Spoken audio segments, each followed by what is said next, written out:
Lisa, this is Jennifer Nocerino. I'm not sure if Amy is in or not.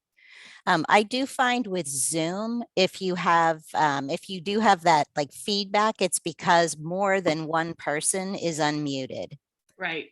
So if that happens again, I did notice when you were getting that, it was usually when several of you were unmuted at the same time. Okay. Hey, I know a few people have had to leave for various, human needs and grad student needs and duties and things, but I think we've got most people back who were here in the first half. So Martin, I think you can start whenever you would care to. And thanks everybody for your patience with my little technical issues. To Jennifer's comment, if everybody can remain mute or muted, that would be really great because it might lower any kind of feedback issues we might be experiencing. Thanks. You also saw a little.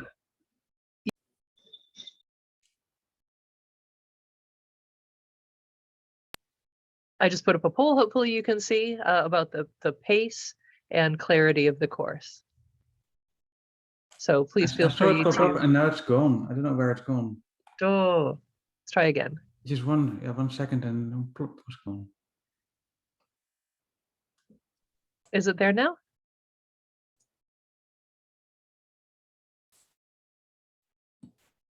I don't see it. Huh.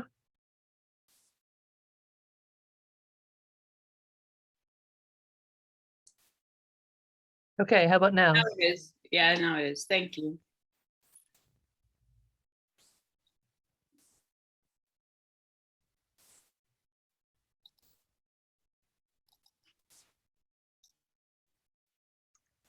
Wow, and we got everybody to respond, so thank you.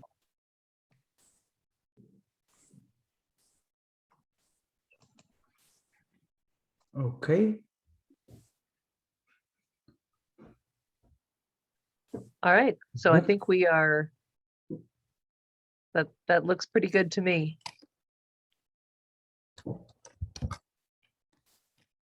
Great, Okay. thank you. Thank you. So I think you all want to know how my cat is doing, and turns out she had had full access to food, but still she wanted my attention. But right, okay. Oh.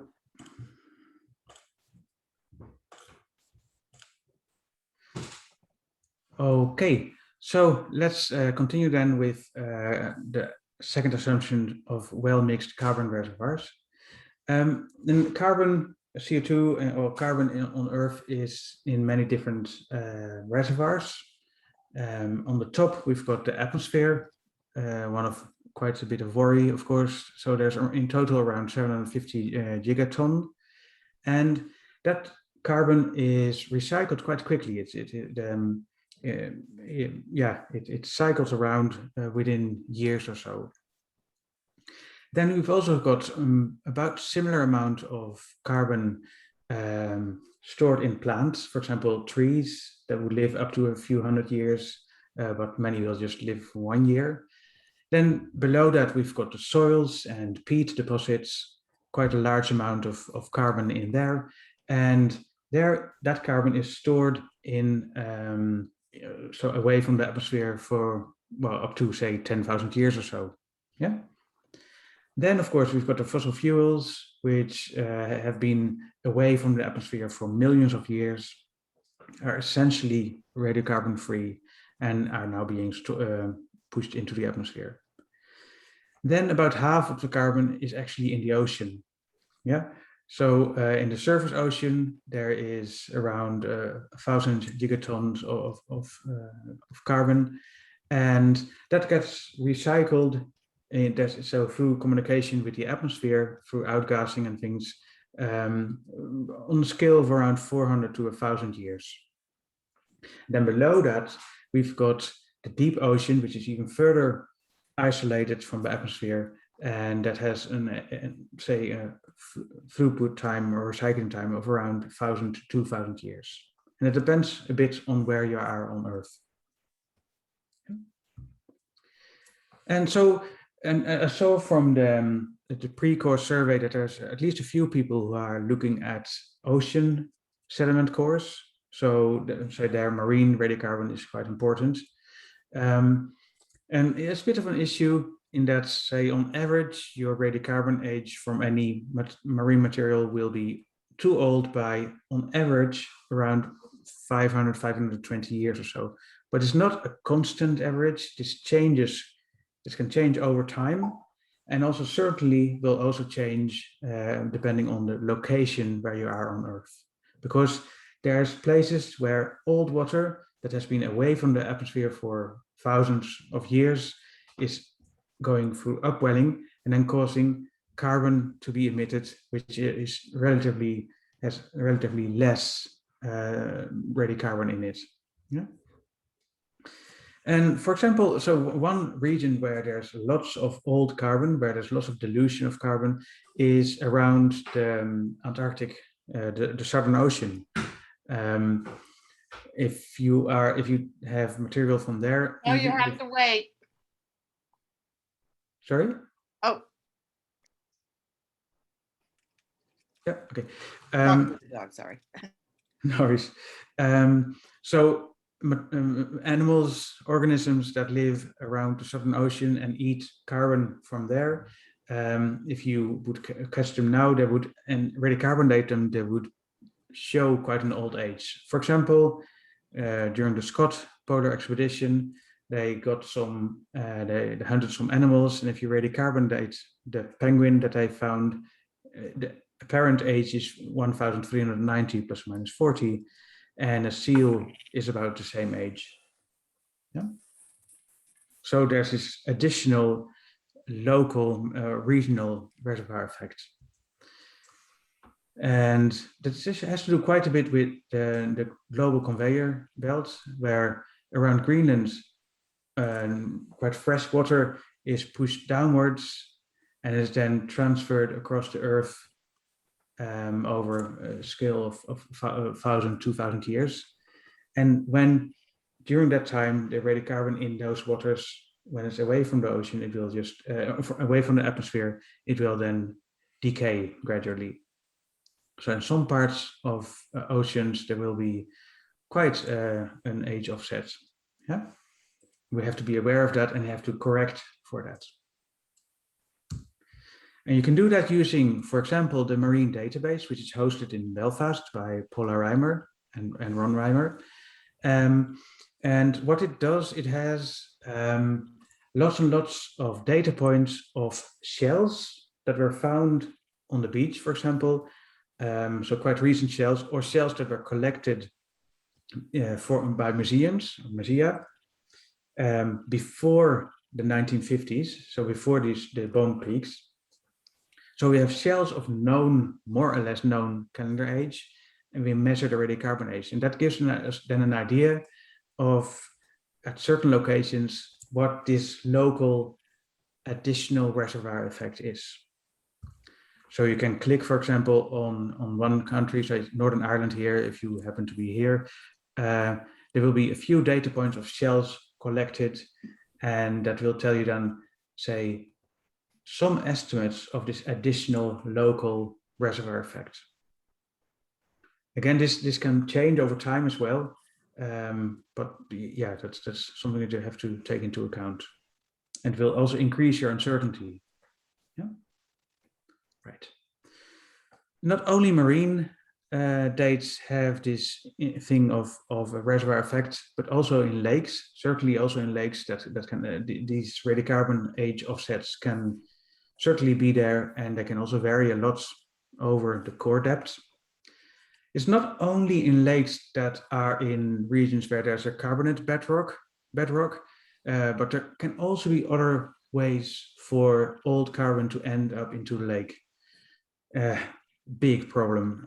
I'm working on several lakes where sometimes this age offsets it's sometimes 4,000 years and then 3,000, and so it can vary quite considerably, and it's not always clear what the reason is behind these offsets and their changes. But it could be, in some cases, you could have a lake where there's old soil around it, and that's occasionally washed in and then adds carbon that is, say, a few hundred years old into the lake. And that's then perhaps sediments, or there could be other reasons. Could be a volcanic CO2 or other reasons. Yeah. So do not think that because if your lake has no carbonates, then the radiocarbonates should be fine. There could be many other reasons why they are not fine. And so if you do work on lake sediments, you also need to check for the correctness of your sediment. If you're using bulk sediment dates, you have to check how reliable they are. For example, by measuring the surface sediment, if you know that it is of recent ages, if you then measure it and get 1,000-year-old age, then you know that you have to apply around 1,000 years age offset. But you can also use paired dates, where you have at a single depth, you measure both a bulk date and, for example, pollen or charcoal, or non-radiocarbon dates. For example, you can use tephra layers of known calendar age, or lead to 10 dating, and then have some bulk sediment dating as well to see what this offset could be and how it can change over time. Yeah. All right. Now we also look at whether the target event is dated. I won't look too much into that, but one issue is that if you have material, for example, a piece of like a chunk of sediment, and you want to get a date for it. I don't know how much you would generally pay for a single date, but it will be around $400 or so, $300, $400, $500. So you don't really often want to spend lots of money to do replicate dating, but that's just the types of things that radiocarbon labs do by sending around material of one piece of material, and then chop it up into, say, 100 different samples and send them all across the world to different radiocarbon labs, and then let them date it and report back the results. And that's done for a piece of wood, which is dendrodated, so we know what the exact age should be, but we don't tell that to the radiocarbon labs. And then all the radiocarbon labs measure the sample, get an age, report the age. In this case here, we've got this dendrowood, which is then returned, the ages are returned. And you can see that not a single lab agrees on the age. Yeah. Each lab will report a slightly different mean and slightly different error bars. And there's also, I think, 3 or 4 labs that don't even fit on this graph. They're not plotted. Yeah. Some labs give very, very high precision dates, and others much, much larger uncertainties. Yeah. So one message here is that you shouldn't go to different labs because you get scattered, but that's not really the message I want to get across, because I think it is important to go to different labs, see that the methods are comparable and the results are comparable. Because also, even if you stay within the same lab and measure the same material several times, which is what we do in Belfast, we have several standards that we have made once, and that we keep on radiocarbon dating in order to have some standards in our dating process to make sure that the machine is not drifting away. Yeah. So even for this standard, there will be quite some change over time. Yeah. So each time you send in a material for dating, you get a number, And it's a very expensive number, but it's only a number. It's only an estimate. And next time you'll send the same material, you might get a different age, sometimes quite a bit different. Yeah. So this date comes with a lab error, and we should not neglect that. Yeah. So it is just an estimate. It's an expensive estimate, and yeah, it's not a perfect age. Certainly not. And if we then think about possible sources of contamination, especially for older ages, contamination with modern carbon can be a disaster. So imagine that you have, so if you have like a piece of sediment, for example, where the real age is say 50,000 years old. Yeah, the real radiocarbon age is 50,000 years old. But you're working on the sample, and by accident, a little hair or a flake of skin falls into your sample, and you don't see it happening. And it contaminates your sample with 1% modern carbon. Yeah, so 99% of your sample is of the age of the radiocarbon is of the age that you want it to be, but you have contamination with 1% modern carbon. Then your apparent age on this axis will be around 34,000 years old. Yeah. So that's huge impacts of tiny amounts, invisible amounts of contamination can have enormous impacts, especially on older dates. And if you think back to that animation with all the little yellow dots that disappear over time, when we're at ages of beyond 30, 40, 50,000 years ago, there's so few radiocarbon atoms left that if you add by contamination just a few radiocarbon atoms, your sample will be much wrong. Yeah. And if you have 1% contamination, you get, say, your real age gets off by several tens of thousands of years. If you have, say, 10% contamination, which is still, well, that would be hopefully visible, you would end up with ages less than 20,000 years old. Yeah. Now imagine that. Sorry. There's a quick question in the chat about whether there is partitioning or fractionation of carbon isotopes in charcoal between what's burned off and what's left behind, or in general, how that works. Yes, there is. Say, so you have C12 and C13 and C14, and there will be a bit of, whenever there's any chemical reaction happening, this will happen a bit slower for heavier atoms. So you will have some biases happening that way. But the good thing is that we measure not only C14, but also C13 and C12. And any fractionation that will happen about twice as much for C14 than for C13. That's why we also measure C13 and correct for that bias, so that discrimination. So if we measure how much discrimination has happened against C13, we can then estimate how much it should have been for C14. So that we do correct for that. Yeah. I hope that answers the question. Now imagine that you have material which is contaminated by 1%, but it's not always 1%, it's 1% plus or minus something. Yeah. Sometimes it's 0.8%, in another sample it might be 1.2%. So this source of contamination is not constant, it changes a bit randomly over time, but always is on average around 1%. And that's these black dots here. Yeah. So if you have 1% contamination, but that's a bit of a fluctuating amount, in absolute terms, it doesn't really do much to dates that are, say, quite recent. But towards older dates, it can have a huge impact on these dates. So yeah, that's something that is causing me lots of trouble at the moment.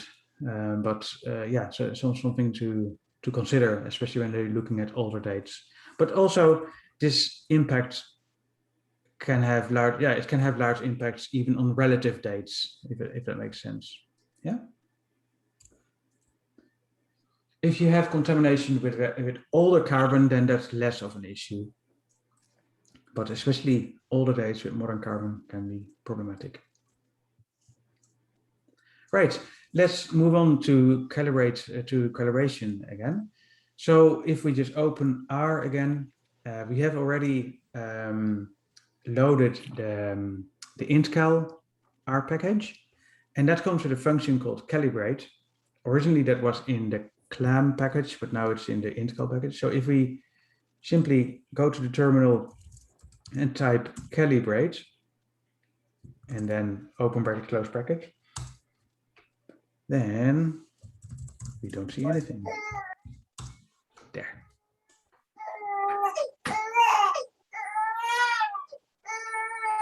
There's a microphone open, a baby crying. Thank you. So this is calibrating a standard date of a date that I like a lot, a radiocarbon date of 2450 plus or minus 50. And I like that date a lot because that's where the calibration curve here in green, the intercal 20 curve, has a plateau. It happens to be a period in time when in Europe, at least, there's lots of things happening in archaeology. So there's lots of radiocarbon dates that are from around that time. But also it's a plateau. So if you have a date of 2450 uncalibrated years, it could actually stem from a period of 3.5 centuries or so. So it's a really terrible period for radiocarbon dating, at least if you have single dates. If we start to include more information, multiple dates, and some deposition models, we can actually use these wiggles to get very precise ages. But for single dates, this can be really problematic. Yeah. So what we see here in this graph is in red, we've got the date of the date that we want to calibrate. Then we've got this Gaussian shape, the bell-shaped curve on this axis, which is the uncalibrated error distribution, which we think that's if we have a date of 2450 plus or minus 50, we can assume that it will then be distributed as a normal distribution. Then we use the calibration curve, which is this green one, to translate the radiocarbon years into calendar years, because that's what we're interested in. Yeah, we're not interested in carbon years. We want to know what the calendar years are of our samples. Yeah. So generally, what is generally used is that we assume that on the radiocarbon scale, our samples are distributed like a normal distribution. Actually, Bacon uses a student T distribution, which is very similar to the normal distribution, but has slightly wider tails. So it accommodates more scatter. And we'll come to that later. Yeah. So Martin, yeah. Could you return to that previous graph for just a second? This one? And I know, yeah, I know you're going to talk about this a little bit more, but I wanted to point out that that probability distribution function, the sort of the axis for it is invisible. It's not shown on there, but what that is a probability of that date, that radiocarbon date being each of those calendar ages. Yes. And so this is very confusing at first, but I think this is, if you get this, then you will understand a lot more about radiocarbon calibration. So stay tuned. Yeah. Yeah, indeed. So you're right. It's very confusing because what we see here actually are not 2 axes, but there's 4 axes in this graph, 2 of which are invisible. Yeah. So here we've got this distribution, the probability distribution, which is going this way, and it's plotted on an invisible additional axis. Yeah. So we should not interpret this thing in terms of this axis. It's an invisible. It has an invisible additional axis here for the uncalibrated date. And similarly, the calibrated probability distribution has additional unplotted axis, which is not related to the radiocarbon age here. Yeah. What it is simply this graph. So you've got your measurement here, and we assume it is normally distributed. And given this measurement, we can ask for any value, for example, 2,200, how likely that value is given our date, given our measurement. And if you're far away from the measurement, it's very unlikely that those values belong to that measurement. But as we climb the hill, we reach very likely values. So if you were between 2,400, 2,500, those values are very likely given this date. Yeah, so we're very high up the probability distribution. So this is a very important concept. And we generally, the axis here, we generally don't really plot it. All we know and want to know is that this entire area sums to 1. And the value here isn't really that important. It doesn't really tell us that much. But that's so when we plot the calibrated dates, then yeah, these distributions are plotted on invisible additional axis. Yeah. All right. So let's go back to R then. We're going to put this code here, the blue code, into R. So if we want to look at the normal distribution, we can ask for any value. We can ask how likely that value is for assuming a normal distribution. For example, if our measurement is 130 plus or minus 20, we can ask how likely the value of 125 is. Yeah. So we can ask, what is the normal distribution, d norm, open bracket, of the value 125, given that the measurement is 130 plus or minus 20. Yeah. So we can ask so assuming this distribution, what is the likelihood or the probability of the actual value being 125? And it tells us that it's 0.0193341. So 1.9% chance, probability of 125 being the actual year of that date, or the actual value of that measurement. So quite low, yeah? But we can also, if you just return back to the original command, we can also ask, how likely is then the value of 130, given that the measurement is 130 plus or minus 20? It's about the same. It's about 19.9%. No, sorry, 1.99%. So 2% probability. Yeah. So the individual values are still have very low value, very low probabilities. But that's because this is quite a wide uncertainty. So 20 years lab uncertainty translates to say 100 years or so total distribution. So what we can do is we can go and ask what the probability is, not for one value, but for a whole range of values. For example, we can get a new parameter or variable called x, of course, why not? And we assign, we do that little arrow thing again, and we give that the numbers 0 to 250. All right. So then you have a parameter or a variable x, and if we just ask what x is, it just gives us the numbers 0 to 250. Okay. And now we can ask, we can say, now give me the probability for each of those values given a measurement of 130 plus or minus 20. So we can say x, and then we go back to 130 plus or minus 20. And then we get a lot, like 250 values for the probability distributions, yeah, for those x values. And we can actually better put that as another variable we call probabilities. So probabilities, and that new variable, we assign the value of d norm x, 130, 20. Now we can combine the two. We bind them into columns where we first have X at the first column, and then we have probes at the second column. And then we get a list of 2 columns where for each of the values for X, we've got the corresponding probability. Yeah. So each of those values are very unlikely, but if we actually combine all the probes together, all those 250 values, they add up to 1.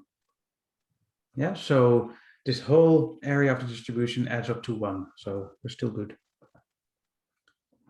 Now we can plot these values as well. We can simply say plot, bracket, then X on the X-axis, and probes on the Y-axis, and then close bracket.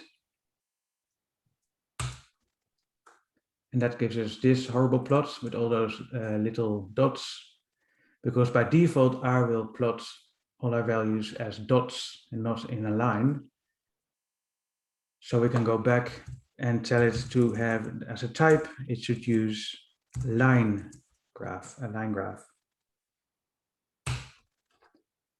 So now we have for each of the values 0 to 250, we have the probability going up to 2% or so, and we see the normal distribution. Yeah, so we can see each value has a certain probability for that measurement. Yeah, so that measurement is only a measurement, and we can then ask, what if the value was really 100? Or what if it was really 200? We can calculate that probability. Yeah. Okay. Good. All right. We can then also use that same approach to make a very rudimentary calibration by invoking the calibration curve. So we have the calibration curve, which you can see by making a variable called CC, calibration curve. And again, we assign something to it.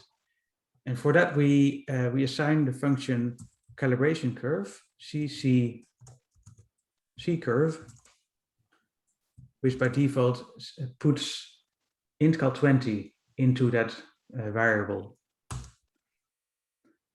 So we now have a variable CC, which contains the whole calibration curve.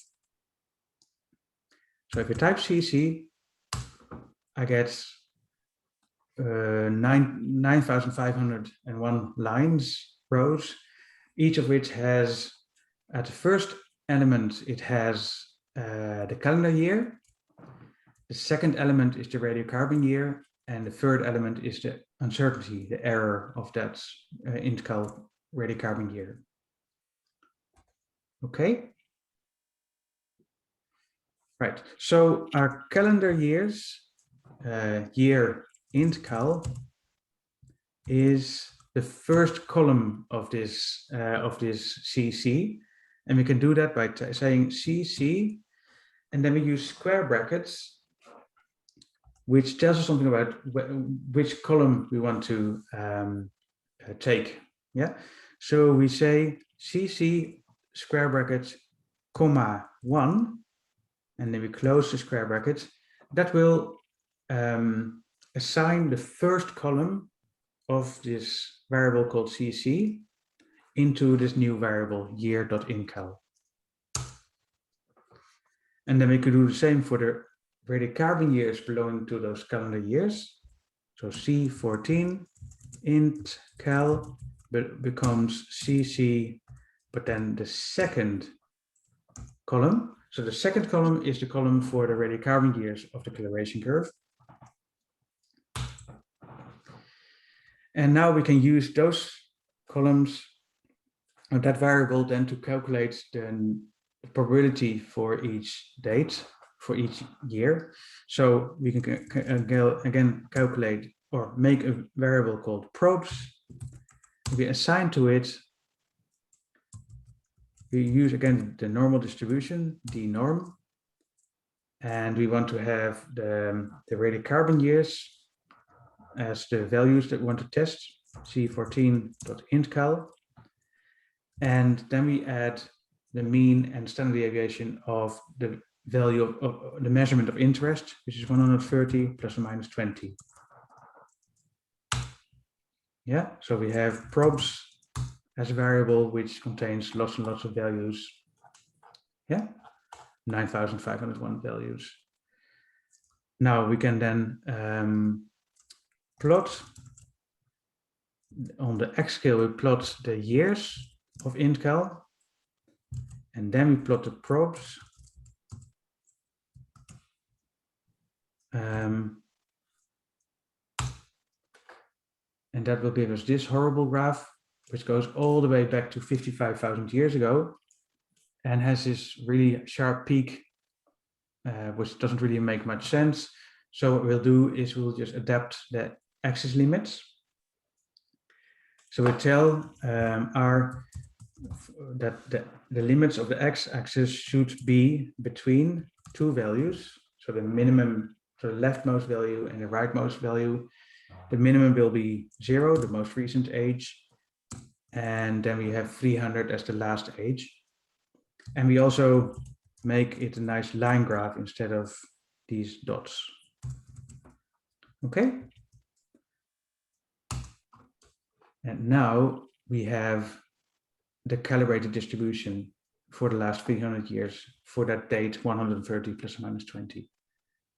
See, so you don't need software, dedicated software to get your calibrated dates. You can actually calculate them yourself.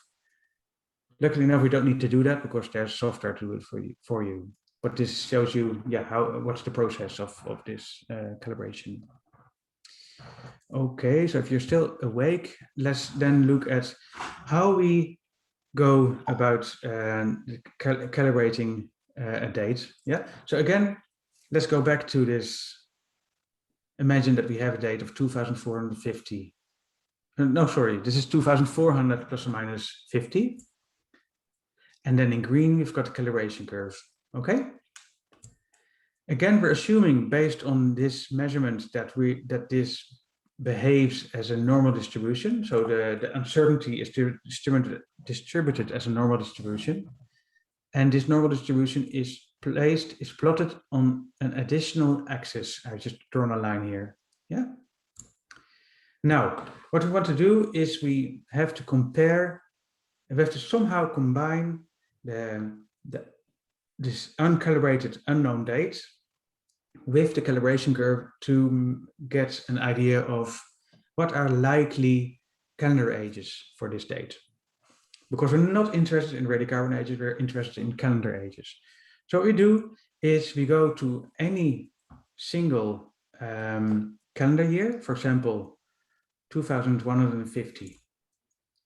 And then, so we go to that calendar year, and then we check for IntCal, we go to the IntCal curve and we check what the corresponding radiocarbon year is for the calibration curve. Yeah, so that's some value somewhere. And then we draw a horizontal line to see for that given radiocarbon year of the calibration curve, how far away it is from our measurement. In this case, for 2,150 cal BP, the corresponding IntCal radiocarbon year is very far away from our measurement. In effect, it's so far away that we're actually in the valley of this whole probability mountain. So we have a 0 probability that's the actual radiocarbon age of that measurement is more than 2,200. So what we do then is transfer the height of that plot to our calendar axis, and then we plot it on an invisible additional axis. So in this case, we plot 0 here. Yeah. Oh, that was a lot of work just for one calendar year. So we can do that automatically, of course. So we can simply go for one calendar year, check the corresponding radiocarbon year, check its height of probability distribution, and draw that probability distribution on the x-axis. And then repeat for the next calendar year, go for the radiocarbon year, find how far away it is from the date, plot the probability, etc. Yeah, and in this case we do that at 50 years spacing, just for now, but we do it at lower spacing soon, of higher spacing or more. Close. Yeah. So now we're getting at calendar years which have radiocarbon years of the calibration curve, which are just getting a bit likely. Yeah. And we get a bit higher up the calibration probability curve, and we plot that height on the calendar scale. And now we're getting at calendar years which have very likely radiocarbon years, given the date. So we get very likely values. So we plot that on our calendar scale on this invisible extra axis. Yeah. So if we were to be all together in one room, we would actually start drawing this on a piece of paper, and it's really confusing to try to really understand how this calibrated distribution is made by pushing the date through the calibration curve. The important bit is that we go from calendar years, and for each calendar year, we ask what's the corresponding intcal C14 year and how likely is that C14 year given the radiocarbon date that we're wanting to calibrate. Yeah? So we can do that a bit faster by calculating simply every calendar year. And now you can see how over time, so we're still at very unlikely calendar years, but we're reaching territory. We're getting higher on the probability distribution, staying quite high, but then we're getting a little bit lower, getting away from the radiocarbon date. Then we get back, away, back, and away for always. Yeah, so that's how we get this weird asymmetric multimodal distribution, the calibrated distribution, by pushing this radiocarbon date and this normal distribution through the calibration curve. Yeah. So yeah, again, if we just go back to R and type calibrate, then you get this similar type of radiocarbon date. It's a slightly different date though. And again, we're using the calibration curve, and the calibration curve is simply an array or a table of 3 values of importance: CalBP, so calendar years, the corresponding radiocarbon years, and then the error. So if we type that, CC becomes the calibration curve. And then if we just want to show the first few lines of that variable, you will see here that for 0 CalBP, the corresponding radiocarbon year is 199 plus minus 11. For year 1 CalBP, it is 197 plus 11. For year 2, it's 195 plus 11, etc., etc. Okay. Right, so that's how you get those weird calibrated distributions. We can also assume, instead of using the normal distribution, we can use one student T, which is very similar to the normal distribution, but when used for calibration, it actually results in slightly wider tails. So it really helps if we have some scatter in dates, and then it will actually result in some values which are still possible where the normal distribution already says like, no, this is not possible. So by using a student T distribution, which actually makes a lot of sense given the amount of scatter that we see in real radiocarbon dates, using the student T distribution, we can get actually quite good models and deal with scatter. All right, there's one more thing in that often you see calibrated dates reported as their calibrated ranges. And what that is, it is the highest posterior density ranges. And they're conceptually made by lowering a horizontal line and lowering it until you reach a certain amount of the curve of the entire distribution that is covered by the gray areas. Yeah, as you lower the line further and further, more and more of the area crossed by that line is covered.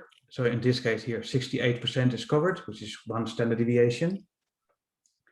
But nowadays, most often we go to 95% standard deviation ranges. And then you report those ranges. Yeah, this one, this one, this one, and that one. Or Martin, 99, three standard deviation. Yes. what does HPD stand for? Something probability distribution? Highest posterior density. Highest. Posterior, not even close. Posterior density. Because there's many ways in which you can find, or in which you can plot a 95% range of such a weird, horrible distribution. You could use, so you could eat away 2.5% of each side, but then you might not capture the highest peaks. So this value, this measurement, or this way of calculating the highest posterior density ranges ensures that the most likely bits of your calibrated distribution are included. Yeah, it favors peaks. Yeah. Okay, but that's actually just for reporting your dates. And those ranges are not used in any way in the calibration or in the age modeling software, because it uses the entire distribution, not just a single, these single ranges. They're just for us humans to more or less make sense of the date, but they're not really used in the software. Okay, so there's also this thing of precision versus accuracy. Right, you could have, if you have samples which are very much in one area, that's nice because they're very precise, but it doesn't necessarily mean that they're also accurate. Yeah, you want them to be like on target as well. So in this case here we have two distributions. Both of them are precise, but not accurate. This one here in the middle, we've got on average they're accurate, but they're very wide of the mark, so they're actually not very precise.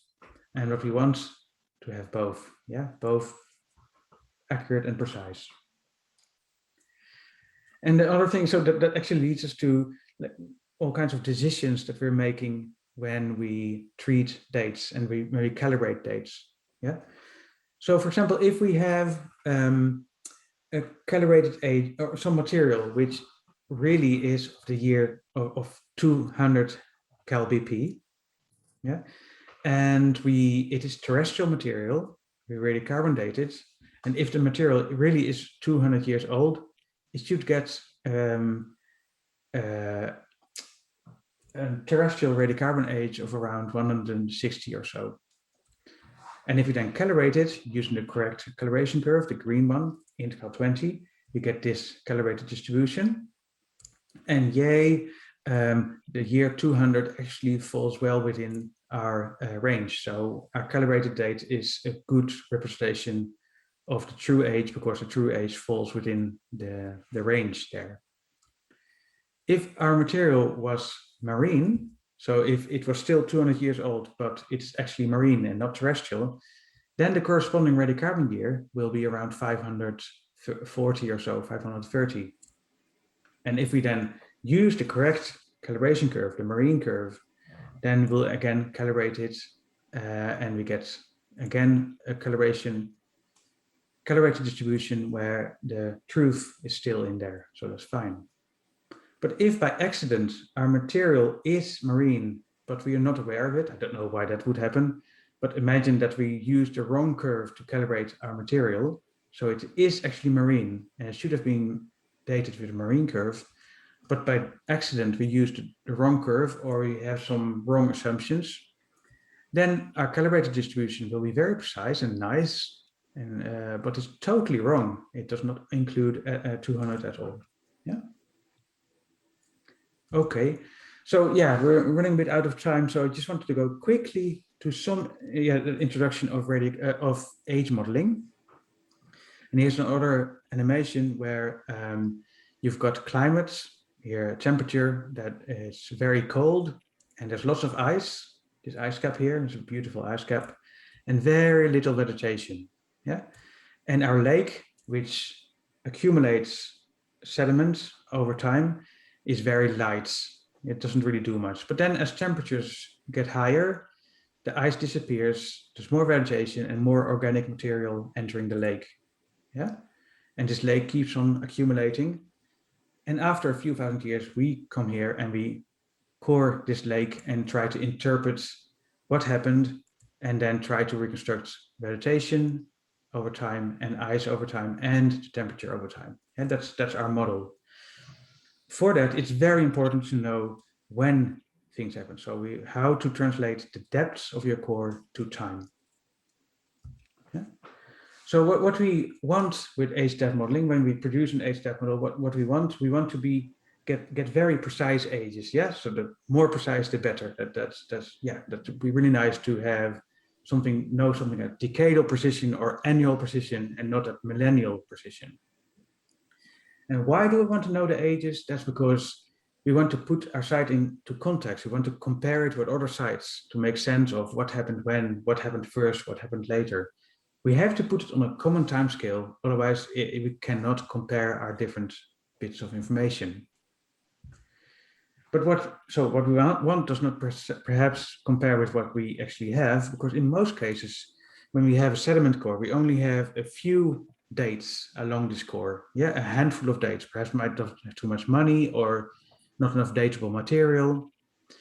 And those dates come with uncertainties. They might be biased. They certainly will have scatter, and there will be outliers. So that's problematic.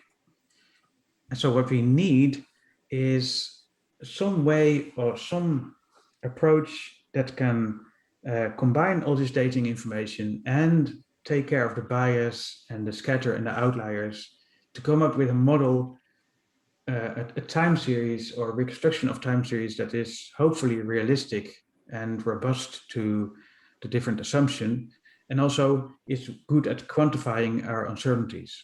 Yeah, we're nearly out of time, so I'm going to go quickly. So if we just go and go Google for an age-depth model, here's just one of many age-depth models you could choose, where we've got depth on the vertical scale and age on the horizontal scale, and we've got a model, yeah, a curve going through some dates. And these dates say there was a midpoint chosen, and the curve is going through that date, and that's their model. But we've already seen that radiocarbon dates, especially when they're calibrated, they end up often being multimodal, and so it's sometimes quite difficult to choose which midpoints we should use. Yeah. Question. And then also in this case, there were 4 dates were rejected. That was because they didn't agree with other information known from the area. There was pollen information in the core that said, no, those radiocarbon dates cannot be correct. We have to reject them. And that happens. Sometimes radiocarbon dates can be wrong. Yeah? And then also they used the model of connecting neighboring dots of the accepted dates. And yeah, it could be, but how do you connect those points? Do you just connect the dots, or can you also draw a straight line? And that's the types of things we'll be looking at next time. And also how to express the uncertainty. There was no uncertainty expressed on this curve. It's just one curve, but we somehow have this uncertainty. We have to try to estimate that. Okay, so the next session we'll look at first the theory and then a tutorial of Running Bacon for age-depth modeling. And yeah, if there's any questions, I'll be happy to answer them if possible. I think that's me. Yeah, any questions at the end of our session here?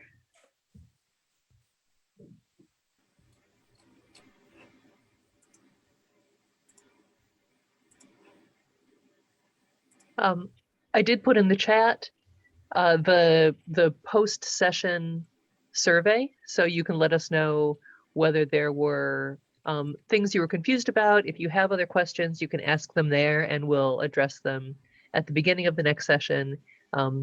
So yeah, a Google Doc, please fill it out if you can right now. It's just a few questions, and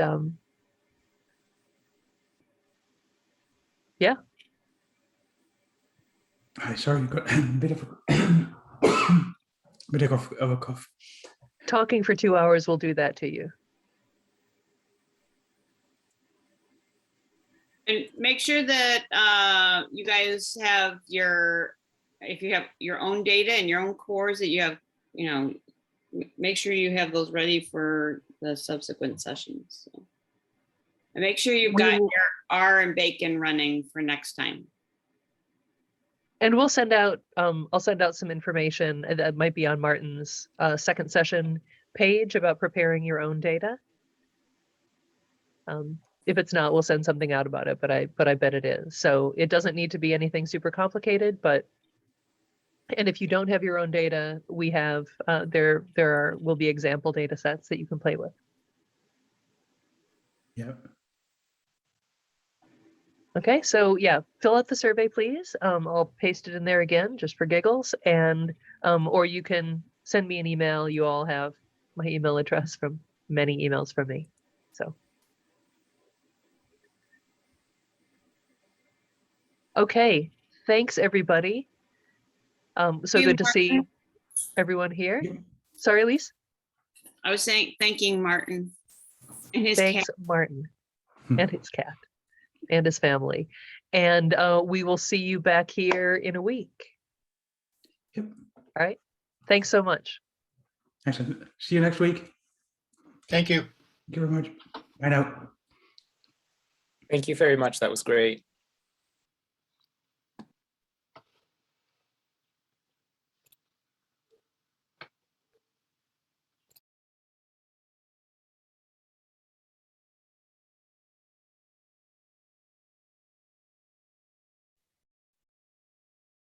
Cool, Martin. I thought that was great. Good. Yeah, sorry, that's my I love the voice. like fundamental stuff. No, it's, I mean, I always get that when I talk for a long time. Yeah. I saw a few questions. I hope, because when you stop the session, then those questions disappear, don't they? They should be, they're saved in the chat log because of the recording. Oh, excellent. Okay, because there's some good questions I saw here about the variance. Okay. Would you be able to record them and put them